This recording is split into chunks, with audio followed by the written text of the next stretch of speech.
para que nos hablaran de ciertos temas que van relacionados a eso. Muy bien. Mira, qué cosa tan más extraña, pero bueno, venga.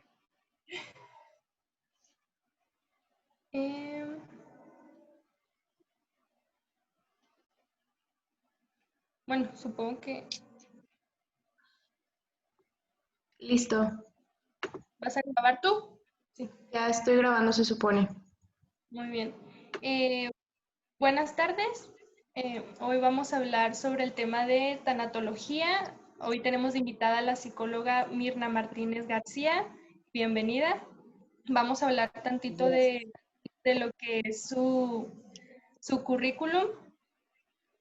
Su perfil es psicología con más de 15 años de experiencia en docencia, tratamiento clínico, desarrollo de programas educativos y servicios en el área de la salud.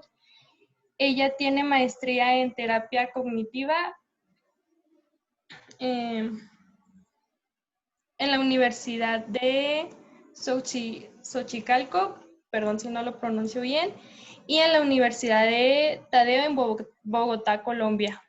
También tiene especialidad en terapia sistémica en el Instituto Politécnico Nacional, maestría en educación, concentración en desarrollo organizacional, CETIS en la Universidad Campus Tijuana, y también cuenta con la licenciatura en Psicología General en la Universidad de Xochicalco.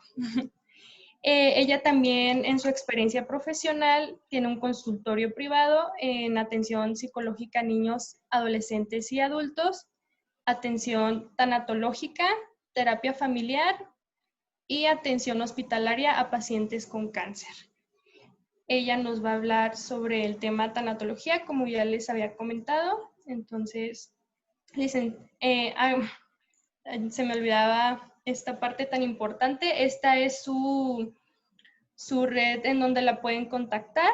Es su Instagram, en donde ella les puede contestar si necesitan alguna ayuda en los temas ya mencionados.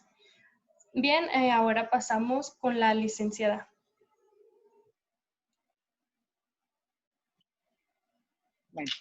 Bueno, pues antes que nada, muchísimas gracias. Para mí es un honor poder estar con ustedes el día de hoy. Voy a platicarles un poco lo que hacemos, cuál es el quehacer del psicólogo con el ámbito, con la especialidad de tanatología. Voy a tratar de ser breve, pero concisa. Preparé una presentación y agradezco la invitación a las chicas. Un saludo hasta Chihuahua. Yo me encuentro en la ciudad de Tijuana, Baja California. Entonces, pues vamos a empezar. Voy a compartir acá. Denme un segundo.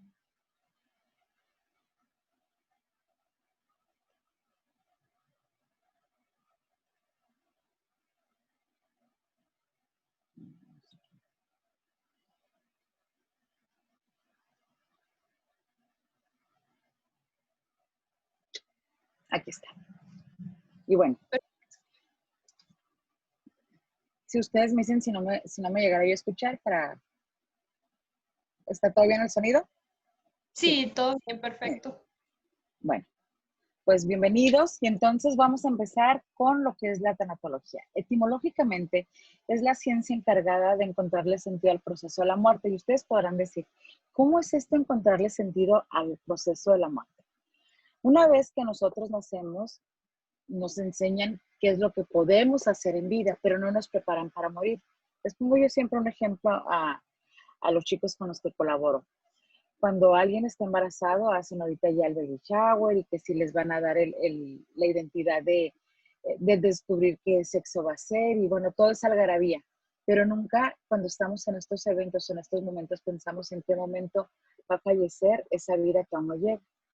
Y entonces el tanatólogo es el que se va encargando de acomodar todo lo que tiene que ver con el proceso del morir, el moribundo, la persona que sobrevive, el equipo de salud y todas las cuestiones que tienen que ver con la muerte. Ojo, no es lo mismo estar en duelo que estudiar la tanatología.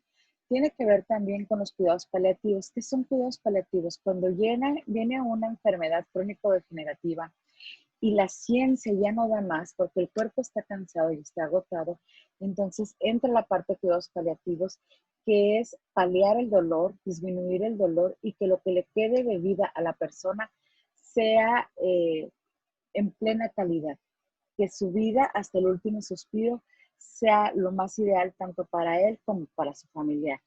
Y estamos considerados también en el acompañamiento de los funerales, la historia de duelos, los rituales, dolor, suicidio y otros aspectos relacionados con la muerte. Pero ¿de dónde viene la tanatología? Bueno, si nosotros nos vamos a la parte más antigua, definitivamente los filósofos tienen mucho que ver con esto, el concepto de la vida y la muerte. En psicología, Freud fue uno de los primeros que empezó a hablarnos sobre la nostalgia y el dolor y la angustia que generaba la pérdida, pero es gracias a la doctora Elizabeth Kubler-Ross. Si ustedes quieren saber de tanatología, definitivamente tienen que leer algo de Elizabeth Kubler-Ross.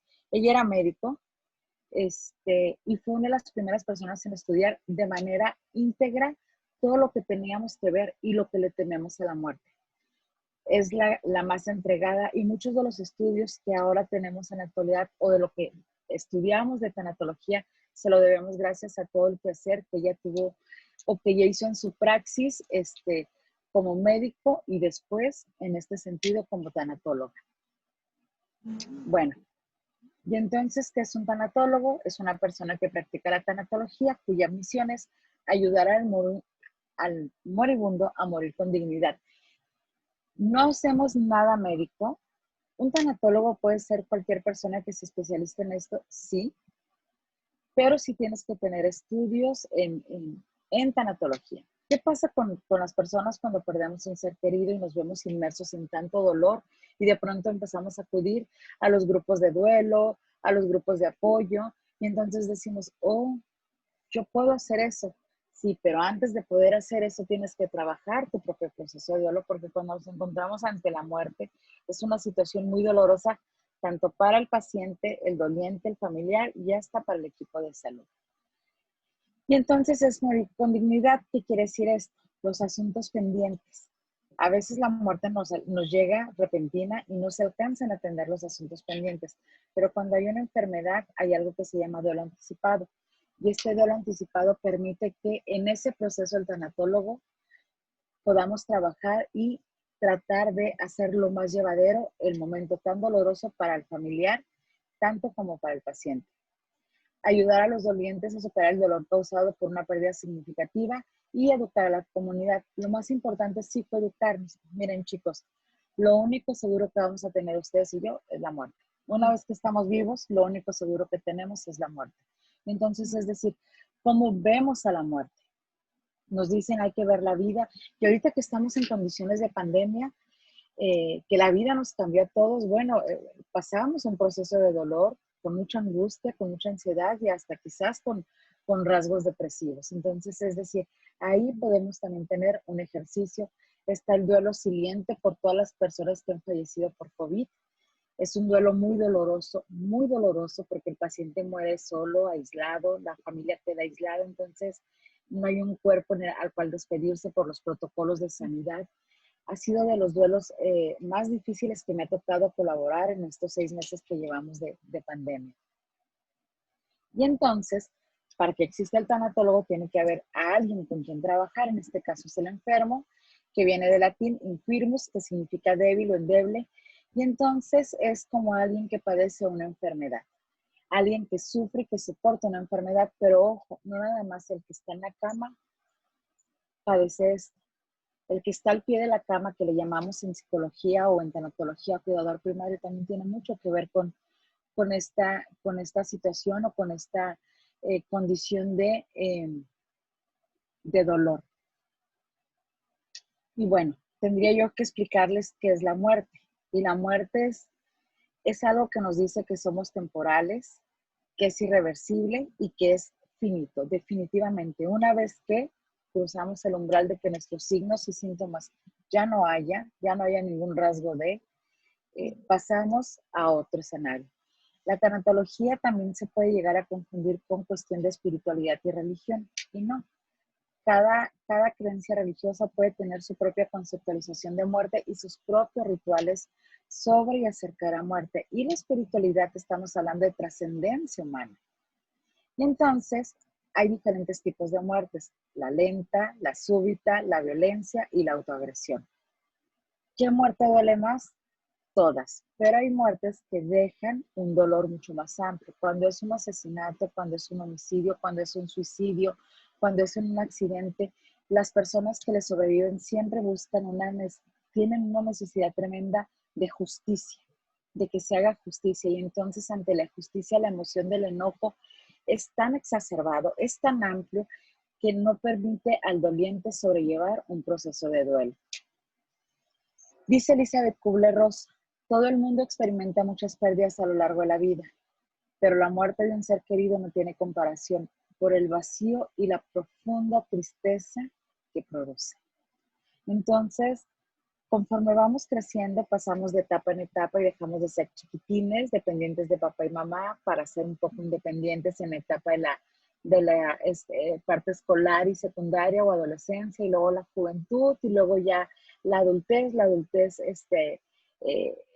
y la parte, la vejez, ¿no? Entonces, cada etapa me va a producir una pérdida, claro que sí, pero estas pérdidas nos vamos adaptando a ellas. Es más fácil adaptarnos a estas pérdidas que el perder la vida de un ser querido o que perder la propia salud.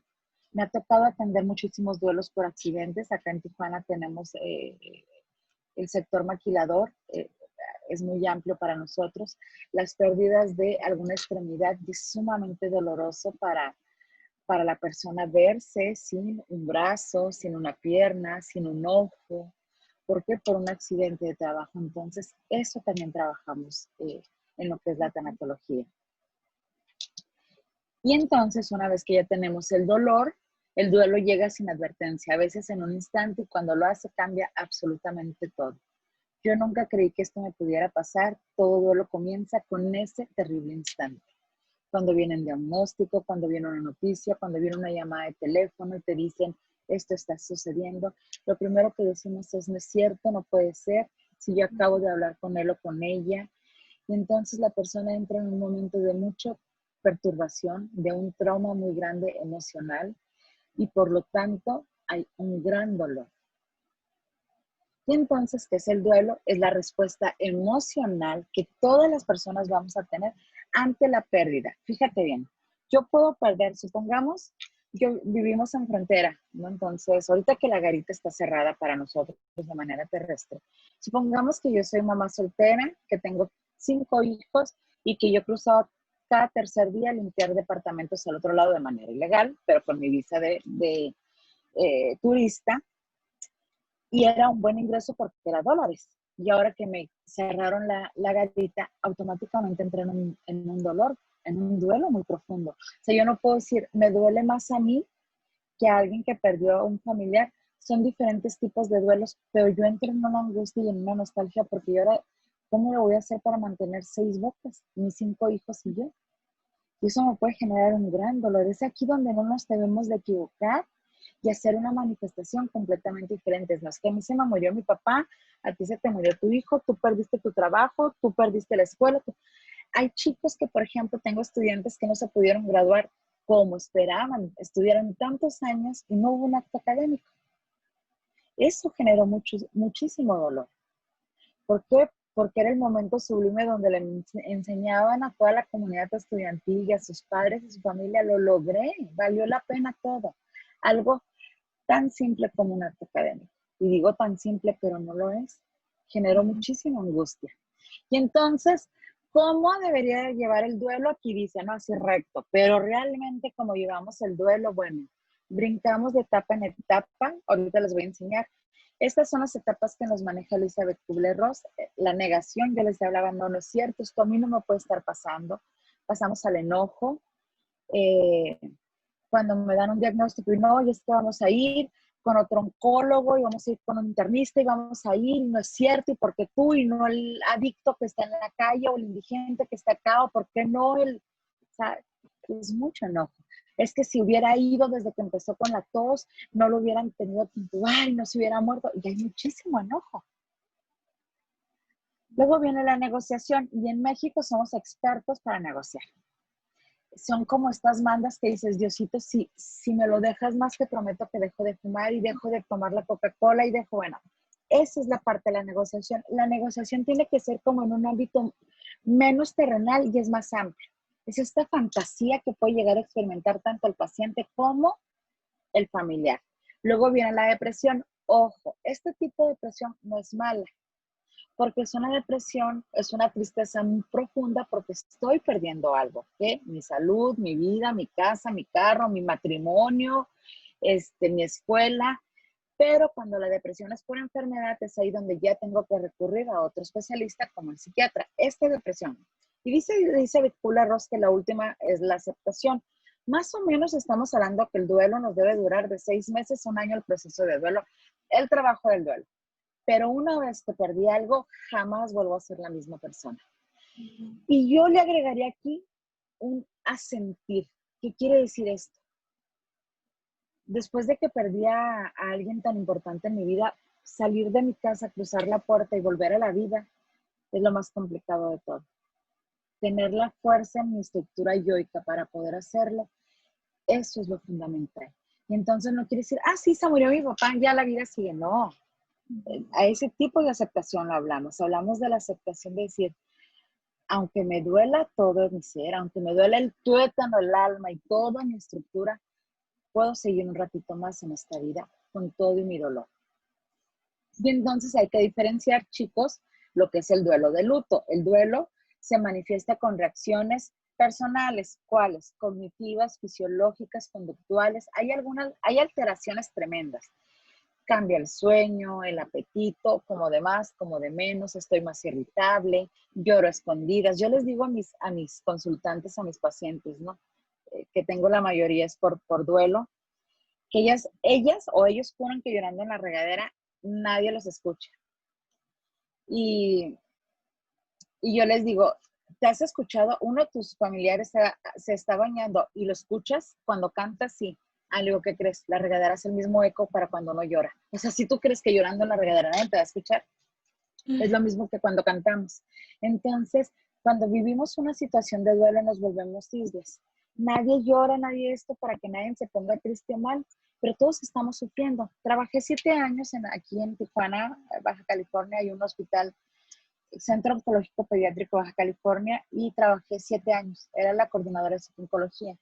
Me tocaba trabajar con los niños, mi población era infantil y los papás de los niños, y me decía la mamá, no, los papás, es que no quiero llorar porque no quiero que él me vea triste. Y el niño me decía en la terapia de juego, es que Mirna, yo no quiero llorar porque no quiero que mi mamá se preocupe. Y los dos lloraban conmigo, pero separados. Entonces yo decía, fíjate cuánta necesidad tiene esta criatura de llorar con su mamá y esta mamá de llorar con su hijo, ¿sabes? Entonces, algo muy importante es que dejemos de ser islas cuando tengamos dolor. Luego dicen, ya no le llores, ya está descansando, déjalo descansar. O sea, las personas no estamos listos para ver el sufrimiento. Nos duele mucho ver el dolor. Y entonces, ya. Calma, calma, calma, calma. Y en este calma, calma, calma, reprimimos todas las emociones y eventualmente eso es mucho más doloroso y entorpece el trabajo del duelo. Y el luto se manifiesta con signos visibles y externos, comportamientos sociales y religiosos, por ejemplo, el vestir de negro o de blanco, o poner un moño en la puerta de la casa o en la oficina. Antes, en otros tiempos, o para el sur, todavía se usa, ¿no? Nadie va a fiestas durante todo un año, nadie escucha música, nadie, porque estamos de luto. El luto, chavos, se ve, el duelo no, el duelo se siente. Esa es la gran diferencia. Dice Worden, que es un psicólogo, que hay tareas del duelo. Ese es mi objetivo. Cuando estoy en tanatología atendiendo a un paciente, este es mi objetivo. Aceptar la realidad de la pérdida y, ojo, insisto, aceptar no quiere decir, sí, ya se murió, ya, lo que sigue, ¿no? No. Aceptar es decir, tengo que adaptarme a esta nueva realidad. Supongamos que nuevamente se muere mi esposo y me deja con 5 criaturas y yo era ama de casa. Pues aceptar la realidad es de que me voy a tener que poner a trabajar porque yo en mi vida he trabajado, ¿sabes? Entonces, es decir, ¿y ahora qué voy a hacer? Dar expresión a los sentimientos es sumamente importante. ¿Cómo me siento? ¿Qué siento?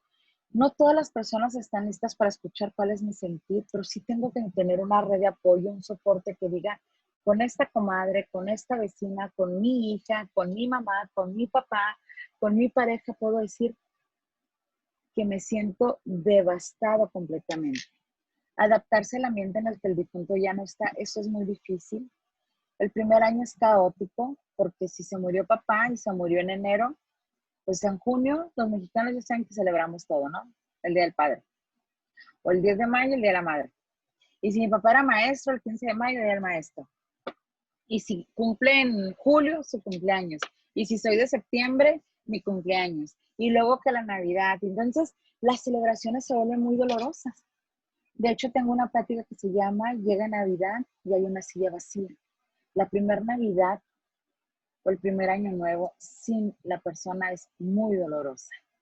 Y invertir la energía emotiva en otras relaciones. No quiere decir que, ya se murió mi esposo, entonces ya, en un mes me vuelvo a casar. No. Fíjense que aquí el duelo, la mujer y el hombre lo llevan diferente. Es mucho más fácil que el hombre estadísticamente vuelva a rehacer su vida más rápido que una mujer.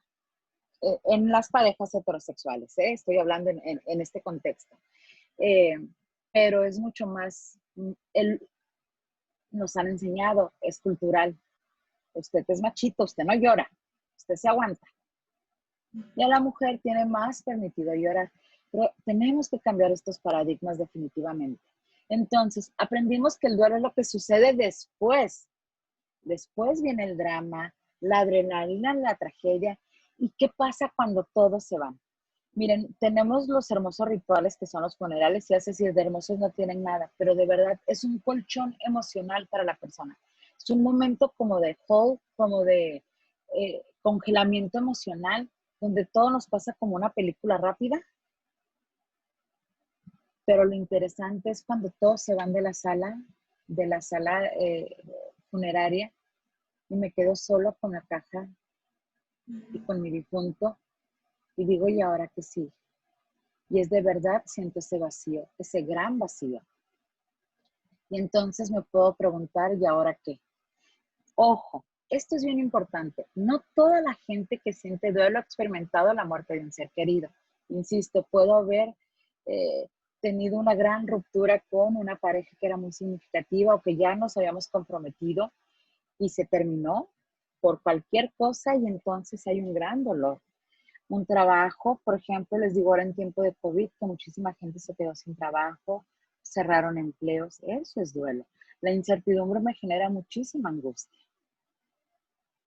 Ustedes me van diciendo si tienen preguntas o yo les sigo, chicas, ¿eh?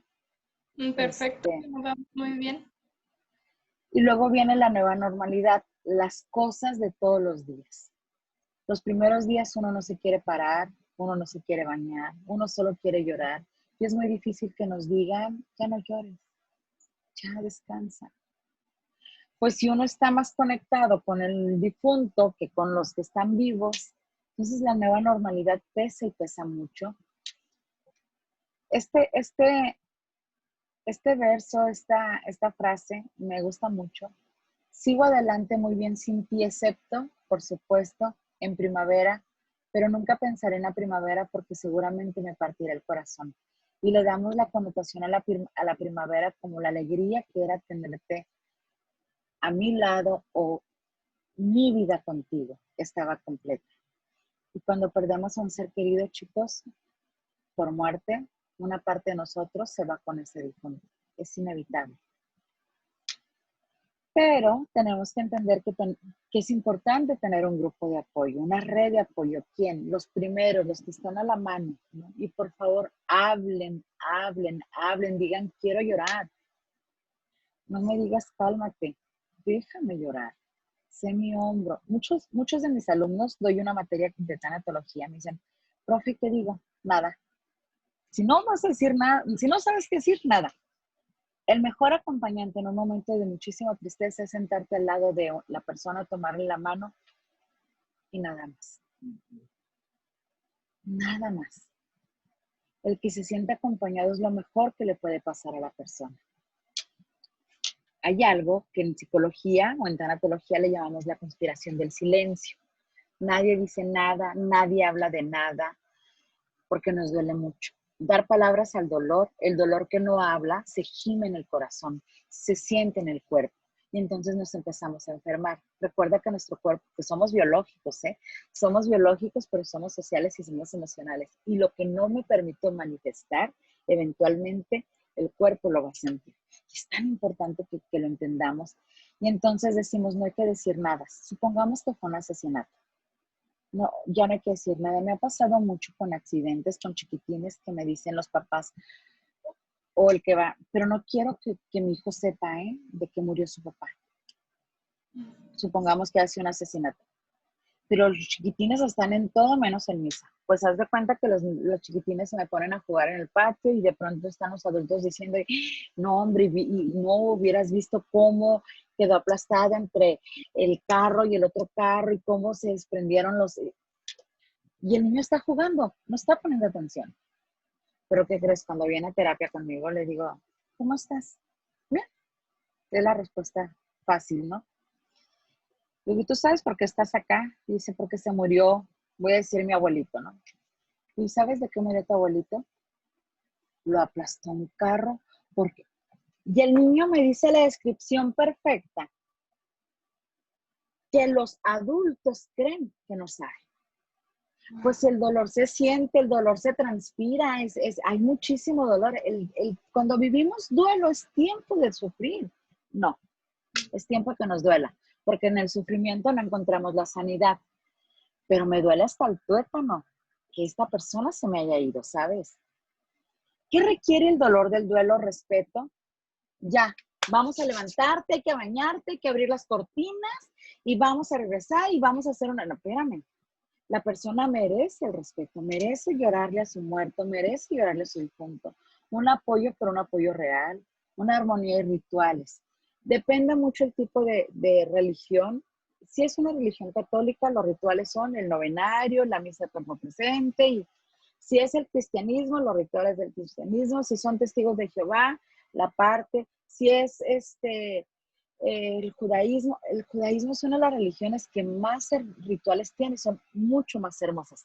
Se rasgan las vestiduras, literal, y cuando se rasga la vestidura, como la blusa que trae, tiene que ser cierto color. Es como el cierre de la sociedad, así de rasgada está mi alma, así de rota está mi alma. Parece muy romántico, pero es muy, muy lindo estos rituales que podemos llegar a experimentar. Serás doblemente desgraciado si no sabes sobrellevar tu desgracia. Un ejercicio interesante, chicos, y se los dejo de tarea, es que ustedes revisen su línea de duelos. Hagan como una línea del tiempo, todas las pérdidas que han tenido y cómo las han llevado. Cómo las han sufrido, cómo las han sobrepasado, si alguien se mudó de casa, si falleció el abuelo que era muy importante, si reprobó alguna materia, si lo cortó alguna novia, cuando tuvimos nuestra primera actividad sexual y es una pérdida. Todas las pérdidas. Y es un examen, es una autorreflexión de saber cómo ando. Porque la próxima vez que yo pierda algo a alguien, muy probablemente voy a responder exactamente igual que en mi línea de duelo. ¿Cuáles son los grandes errores? Bueno, acá no están los grandes errores. Déjenme, ¿dónde están los grandes errores? Bueno, no se me grabó todo. Los grandes errores es decir, no pasa nada, está descansando, a Dios así lo quiso, ya estaba sufriendo mucho, mira, tenía diabetes, qué bueno que no te fuiste tú, piensa en tus hijos, ya estaba muy viejo, cállate, no digas nada, no sabemos qué está sintiendo la persona. Porque podemos decir, sí, estaba muy viejo, pero ¿y el chiquitín que se murió de 7 meses? O el bebé que no nació y que murió en el vientre de mamá, o el legrado o el aborto que ¿sabes? Que se tuvo que hacer porque o se vino la criatura. Esos duelos son muy dolorosos. O si hubo un asesinato y andaba en malos pasos, o si fue un suicidio y cómo nadie se dio cuenta. Y esos son grandes errores que pueden llegar a impactar tremendamente a la familia. Pero ¿qué sí podemos hacer? Trabajo y juego.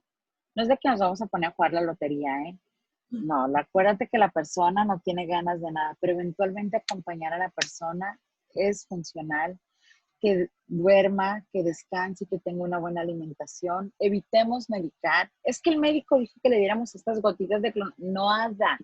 Solo estás durmiendo algo que ahí lo trae, que lo va a traer durante muchísimo tiempo. Comunicación con los demás, un ambiente seguro, comunicación con uno mismo, ampliar las redes, etapas de curación, dejar dormir la voluntad, basta de tienes que ser, no, es que tengo que ser la fuerte porque mis hijos no me pueden ver así, no, es que tengo que ser así porque mi mamá no se puede caer. Solo recuerda, la persona que acabas de perder era muy importante en tu vida y te está partiendo el alma que no esté.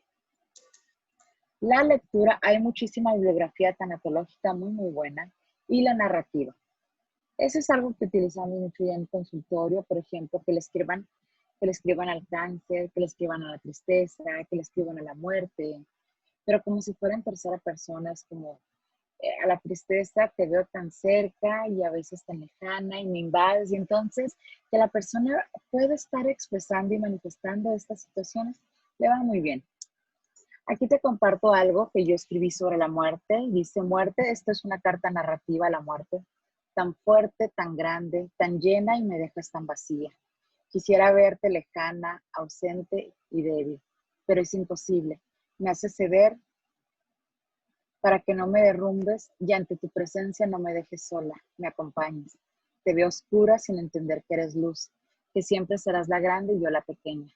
Me has quitado cuanto has querido y sigo aferrada a verte como la mala sin lograr comprender que eres inmensidad. Quiero verte y poder estar de pie y tranquila, pero cuando llegas te presentas tan impetuosa, tan vigorosa que me tumbas. Y yo que no entendía que ocupabas mi reverencia. Tú siempre la grande y yo siempre seré la pequeña. Y entonces, cuando hacemos estos ejercicios, decimos los psicólogos, descansa el alma. ¿Y por qué escribir a la muerte? Porque eventualmente yo traigo mis propios muertos, pero me toca trabajar con muchos muertos que no son míos. Y entonces, el ver el dolor del otro también es muy doloroso. ¿Qué pasa cuando llega el diagnóstico? El fatal diagnóstico es cuando la vida le cambia a la persona, cuando le dicen ya no hay nada que hacer, o si es cáncer, o si es metástasis, o si es una insuficiencia renal, o si hay que amputarle la pierna por la diabetes, o si murió de un infarto, o si es COVID. Es ahí donde se le derrumba la vida a la persona. Y entonces tiene que tener un soporte emocional que le permita equilibrar absolutamente todas sus esferas. Entonces, aquí vemos un pequeño diagrama. Está el paciente, viene la noticia, hay una negación y luego viene la parte que tenemos que abordar, la parte social, la psicológica y la biológica y eventualmente llegar a la muerte. ¿Qué quiero decir con esto? Por ejemplo, yo tengo una paciente ahorita ya en cuidados paliativos, ya solo estamos esperando que su cuerpo se canse porque está muy cansado, que deje de hacer muchas cosas. Pero mientras ella está viva, ella vive feliz. ¿Cuándo ella va a fallecer? No lo sé. Pero quizás cuando yo salga de su casa, porque es visita a domicilio, agarro mi carro, prendo el carro, doy 3 cuadras, viene un tráiler y me aplasta y morí yo antes. El que estés en una cama no es garantía de que te vas a morir. Pero el que estemos vivos es garantía que nos vamos a morir. Sí, definitivamente. Y entonces, ¿qué perdemos? La salud, ahí le falta la D, alguna pérdida del cuerpo, pérdida de la propia imagen, la paz interior y la pérdida de los roles. ¿Cómo nos duele perder los roles? ¿Cómo nos duele perder nuestra libertad cuando estamos enfermos? Si ahora dependemos que alguien venga y nos cambie, nos limpie, nos hace, es muy denigrante también para la persona, pero no lo dice, ¿sabes? Y es sumamente importante. El tanatólogo eso hace. ¿Qué necesitas? ¿Qué te gustaría hacer? Es que, ¿sabes qué? No me atrevo a decirle al doctor porque me vaya a decir algo, pero no sé si alguien le ha dado de comer a mis perros. Pues si para el paciente es importante la comida de los perros, buscas a uno de sus familiares y les dice, por favor, tómale una foto a los perros y enséñale la foto a los perros. Y tú vas a decir, ¿cómo es que le interesan más los perros que su vida? No, pues es que ahí no puede hacer más nada. Y no le podemos quitar el valor agregado que tienen las cosas que son para él o para ella. Y aquí yo les puse yoica, ya sé que no están muy familiarizados con estos términos, pero les voy a explicar brevemente qué es una estructura yoica, es nuestro yo. Cuando estamos enfermos o cuando tenemos un enfermo, cuando vivimos una condición de duelo, esto es lo que pasamos.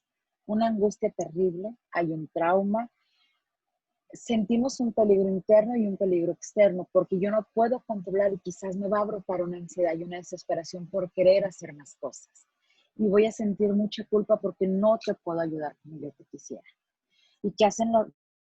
A mí me parte el corazón, literal, cuando me toca ir a hospital. Voy mucho a hospital, desde que hay COVID no evito ir a hospital, voy a ser muy honesta. Pero muchos de mis pacientes son hospitalarios con cáncer ya en fase terminal. Y acá en Tijuana tenemos una de las clínicas del Seguro Social, la clínica 20. La gente duerme afuera en el piso, esperando a su paciente, porque no pueden dormir con ellos. Cuando están en terapia intensiva y están en la sala de espera, yo digo, ¿por qué están aquí? Váyanse a descansar. O sea, están en terapia intensiva, el familiar ni cuenta se da de que si están o no están. Y si pasa algo terrible, el hospital les va a llamar, necesito que descansen. No es tan difícil convencerlos de que se vayan. ¿Por qué crees? Porque me siento sumamente culpable de que yo esté durmiendo en mi cama calientito y mi familiar esté entubado allá arriba. Esa es una amenaza interna y esa es una amenaza externa. Y entonces creemos que estando ahí estamos igual sufriendo de la misma manera que el paciente, pero el paciente está medicado. De verdad que no va a sufrir. El médico y el especialista y el hospital va a hacer lo necesario para que lo que menos tenga sea dolor en el cuerpo. Pero y el dolor que sentimos los que estamos afuera, en el piso, esperando que alguien venga y me haga relevo. Entonces, hay que darnos también permisos de, aunque un familiar esté falleciendo o haya fallecido o esté en condiciones hospitalarias, yo tenga que seguir con mi vida. Eso es muy importante. Y la medicina como trastorno emocional es sumamente importante. ¿Cómo dan los médicos? Los médicos juegan un papel muy importante en esto. ¿Cómo dan los médicos la noticia? ¿Cómo les dan el permiso de sentir? Ya, señora, no llore, ya, váyase para allá. Y, espérame, me acabas de decir que me voy a morir, ¿sabes? O sea, dame la oportunidad. Este es el diálogo de una persona, una señora de 44 años. Estoy tan herida que ya sangre no corre en mis venas. Estoy tan dolida que ya el dolor no cabe en mi cuerpo. Estoy tan cansada que el cansancio bloquea mi mente. Es por ello que no me culpen si mi proceder no es el de siempre. Entonces dejémosle al doliente, al que está enfermo, que se enoje, que no quiera comer, que reniegue de Dios, que no te quiera ver, que te corra. Esa es la tarea del tanatólogo. Hacerle ver al paciente estar completamente mal. No nada más del cuerpo, sino de aquí y de acá. Esto nos dice Albert Camus. ¿Quién le enseñó todo esto, doctor? La respuesta fue instantánea: el sufrimiento. Entonces, cuando acompañamos a alguien, no quiere decir que yo tenga que sufrir mucho para acompañar. Estudio. Y eso me permite poder identificar muchas de las cosas y muchas de las dolencias del otro. Y bueno, existen 3 fases del proceso del duelo. Según Carol, manejar temporalmente el dolor, la ansiedad y la confusión inicial. La fase 2, elaborar, trabajar en sí mismo por medio del fortalecimiento de la confrontación, llorar, hablar, escribir, todo lo que ya les había mencionado. Y la fase 3, en resolver, reestructurar y reorganizar. Y esto requiere funciones ejecutivas como es el pensamiento. El cerebro se ve atrofiado emocionalmente cuando perdemos a una persona. Perdemos la noción del tiempo. Me decía una vez, una de mis primeras intervenciones fue de un chiquitín de meses, cáncer, y me decía el papá: Mirna, ¿qué día es hoy? Y le dije: es mayo tal día, y no se me olvida ni la cara del papá ni mi respuesta.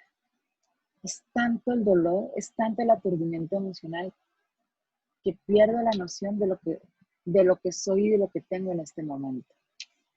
Me pertenezco y por lo tanto puedo construirme, sí.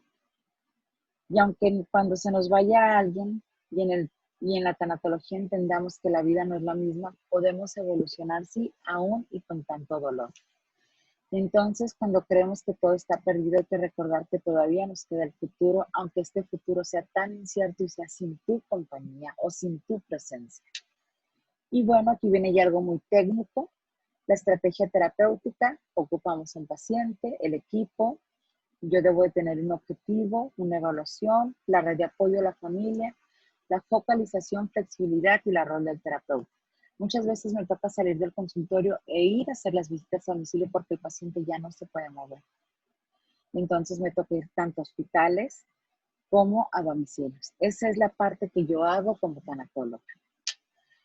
Tengo que entender que mi paciente tiene derechos y es mi obligación hacerle saber los derechos porque luego los familiares, son sorprendentes los familiares, no queremos que sepa que tuvo recaída y que volvió el cáncer. Y el paciente todo amolado en una cama postrado. ¿Y por qué estoy aquí? ¿Por una gripa? ¿Por qué? Pues por supuesto que al que le duele todo es al paciente, pero son los miedos del familiar el que no permiten que el paciente sepa qué está pasando con él. No lo dejan tomar decisiones y es tan importante que tome decisiones aún estando en cama. Hay un protocolo para dar las malas noticias. Tenemos que entender mucho qué es lo más importante de todo esto y recuerde que esto es lo que se tiene que llevar. Ser muy empáticos porque a nadie nos gusta que nos digan que quedan 3 meses de vida o sí, si es metástasis y ya no hay nada que hacer o sí acaba de fallecer. O sea, tenemos que ser muy empáticos con esto. ¿Quién da las malas noticias? El médico. Para la fortuna del tanatólogo es el médico, pero a veces el médico lo hace tan terrible y no tengo nada en contra de mis colegas médicos, digo colegas porque somos del equipo de salud. Y hay muchos médicos que se han sensibilizado y se han preparado en este tema porque es una necesidad latente. Y en estos tiempos que vivimos tan delicados, tan de enfermedad, tan aislados, es sumamente importante que el equipo de salud nos volvamos cada vez mucho más empáticos. ¿Qué tenemos que entender? Que va a haber una hospitalización, rehabilitación y un afrontamiento psicológico y es ahí donde el paciente se me fragmenta y se me desbarata.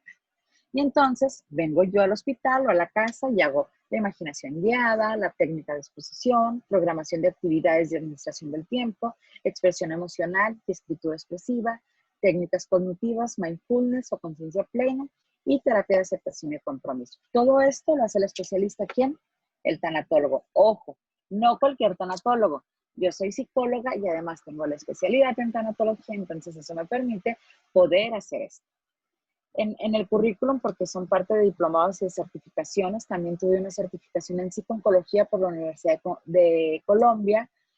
Algo tengo con Colombia que me ha tocado entrenarme 2 veces allá, una física y otra en línea. Pero es aprender a llevar al paciente a un tratamiento, a una resolución de conflictos, aún estando en cama o aún acercándose a su muerte.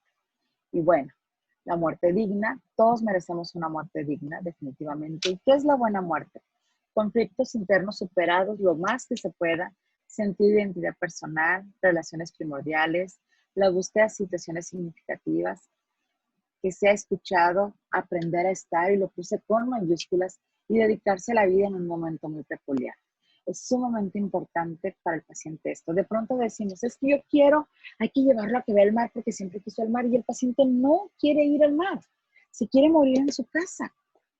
Y es que hay que llevarlo al rancho porque no. Y dice un médico que admiro mucho, dichoso el que muere en casa, porque muere donde vivió y con los suyos. Y aunque para el que fallezca un familiar en casa es terrible, no hay nada mejor que sentir el cobijo y no una máquina, y no un enfermero, y no un médico, sino los tuyos. Es tan sublime esta muerte que ojalá todos pudiéramos tener esta oportunidad. Aquí viene la parte, yo sabía que sí estaba, ya no estés triste, resígnate, las cosas pasan por algo, tienes que ser fuerte, era diabético, así es la vida, así lo quiso Dios. Y se pregunta a la persona, mi Dios es tan injusto, tienes que estar bien por, tus hijos, tu hermano, tu mamá, tu papá, la vida sigue, ya estaba muy enfermo, ya no está sufriendo, sal, distráete, estando triste no te ayudas, él o ella no te querría ver así. ¿Dónde se contagió? ¿Por qué no lo llevaron al hospital? Entonces tenemos que ser muy cuidadosos con eso, chicos. Y voy a terminar con esta frase, que es una frase sublime. No tienes que ser un especialista de la salud. Si no puedes curar, cura. Si no puedes curar, alivia. Pero si no puedes aliviar, consuela. Yo creo que el consuelo lo podemos dar todos los seres humanos. Todos los seres humanos podemos ser un gran hombro para alguien que necesite nuestro apoyo cuando la vida lo esté abatiendo. Pero ojo, chécate, analiza y di no puedo. Si en ese momento de la vida no puedes estar con una persona, no estés. Yo era la primera en decir, no mandes condolencias por WhatsApp ni por nada. Pero bueno, en tiempos de pandemia es lo único que tengo. Y entonces ahora esté más presente que nunca. Pero no en esta presencia hostigadora, no en esta presencia salvadora. Simplemente recuérdale que aquí estás. Y bueno, aquí está un poco la bibliografía. Disculpen la interrupción, ¿no? Yo creo que ya mi marido dijo, esto ya se tardó mucho, ¿verdad? Muchísimas gracias, chicos, por la invitación. Les dejo mi teléfono. Acá tenemos en Tijuana, la Lada 664-519-8981. La página de Facebook, así como aparece ahí, psicóloga Mirna MG. Y la página de Instagram, psicóloga Mirna Martínez. Ha sido un honor. Espero que esta plática, esta charla les haya permitido identificar qué es lo que hacemos un tanatólogo, cómo vivimos el tanatólogo. Y un dato importante, cualquiera puede ser tanatólogo. Debe de haber un perfil específico, pero si somos psicólogos y tenemos tanatología, es la cereza del pastel.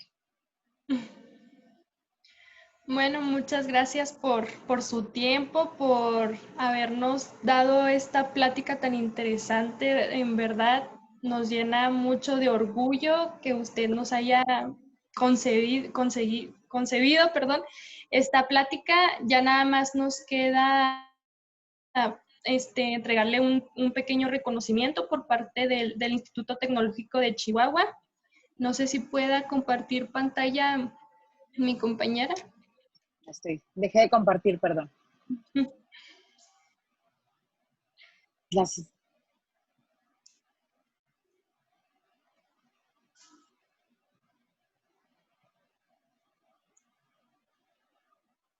Ok, el Instituto Nacional de México, a través del Instituto Tecnológico de Chihuahua, otorga el presente reconocimiento a la psicóloga Mirna Martínez García por su valiosa participación al impartir la plática del tema de tanatología, realizada el 3 de octubre del presente año para los estudiantes de licenciatura en Administración del Programa Institucional de Tutorías, a cargo de la docente Dinora Ramos Gutiérrez. Muchísimas gracias, en verdad, y fue un tema muy, muy interesante. Pues muchísimas gracias a ustedes. Miren que cuando las buenas voluntades y las disposiciones se dan, aquí estamos, ¿no? Entonces, es un honor poder haber estado con ustedes. Un fuerte abrazo y saludos hasta Chihuahua.